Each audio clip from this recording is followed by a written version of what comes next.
नमस्कार. मी आशिष परशुराम इंगळे विधी पदवीचं शिक्षण घेतोय. आता शेवटच्या वर्षाला आहे. तर आता जे विरोधकांकडून आरोप प्रत्यारोप होत आहेत त्याच्यावरती एक थोडक्यात मी त्यांना प्रत्युत्तर म्हणून असं समजा की प्रत्युत्तरच किंवा एक त्याचा पाठपुरावा म्हणून मी आलेलो आहे. तर आता महाराज साहेबांच्या कार्यकाळात किंवा त्यांच्या अस्तित्वामध्ये जी काय कार्य झालेली आहेत त्याच्याबद्दल मला थोडंसं सांगायचं आहे जनतेला. पहिली गोष्ट म्हणजे की महाराज साहेबांच्या कार्यकाळामध्ये जलक्रांती घडली. जलक्रांती म्हणजे काय तर नेमकं फलटणला जे फलटण दुष्काळमुक्त झाला, टँकर मुक्त फलटण झाला, त्याच्या मागे कारणीभूत फक्त आणि फक्त महाराज साहेब आहेत. फलटणला पाण्याची सोय त्यांनाच केलेली आहे.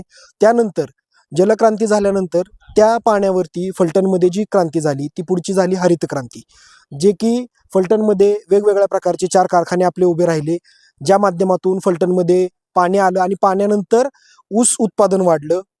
हरित क्रांती झाली, ज्या ऊस आणि चाऱ्याचा मुबलक प्रमाणात पुरवठा फलटणमध्ये होऊ लागला. त्यानंतर फलटणमध्ये धवल क्रांतीचं प्रमाण वाढलं. धवल क्रांती म्हणजेच की दुग्ध उत्पादनावरती लोकांनी भर दिला, ज्यानुसार फलटणमध्ये गोविंद म्हणू शकतो आपण.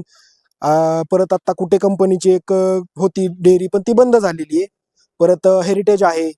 तर अशा प्रकारच्या ज्या डेअरीज आहेत तिथं आपल्या अनेक शेतकऱ्यांना, शेतकरी बांधवांना तिथं त्यांच्यासोबत जाता आलं आणि धवल क्रांतीमध्ये सहभागी होता आलं. त्यानंतर या सगळ्या क्रांत्या झाल्यानंतर फलटणमध्ये फक्त आणि फक्त महाराज साहेबांच्याच मार्गदर्शनाखाली औद्योगिक क्रांती झाली, ज्यामध्ये फलटणमध्ये कमिन्स, जॅक्सन, महिंद्रा लॉजिस्टिक यांसारख्या मोठमोठ्या कंपन्या आल्या. गोविंद डेअरी की ज्याच्यामध्ये ज्यानुसार ज्या डेअरी किंवा इतर काही संस्था आहेत, आस्थापना आहेत, यांच्यामार्फत फलटणमधल्या अनेक युवकांना रोजगार मिळाला, ज्यामध्ये त्या युवकांना स्वतःला इथं फलटणमध्ये स्टेबल करण्यासाठी मदत मिळाली. आणि महत्त्वाचा मुद्दा फलटणच्या सगळ्या सुखसुविधांमध्ये आपण जे बघतो त्यामध्ये आरोग्य व्यवस्था जर कोणी आणली असेल, चांगली सुधारली असेल तर ती फक्त आणि फक्त राजे गटामार्फत.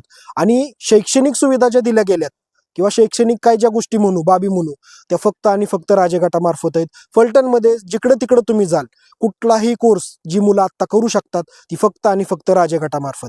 उद्या फलटणचा विकास हा फक्त आणि फक्त राजगट करू शकतं, कारण दूरदृष्टी ही फक्त सुसंस्कारी व ज्ञानी पुरुषाकडे असते, ज्ञानी लोकांकडे असते. ज्ञानी लोक कोण आहेत ते आता फलटणनं सगळ्या बघितलेलं आहे, ज्यामध्ये त्यांनी फलटणच्या वेगवेगळ्या क्रांतीसाठी योगदान दिलेलं आहे आणि फलटणला मोठं करण्यासाठी प्रयत्न केला आहे. फलटणचा उद्धार फक्त राजेगट करू शकतो, रामराजे साहेब करू शकतात.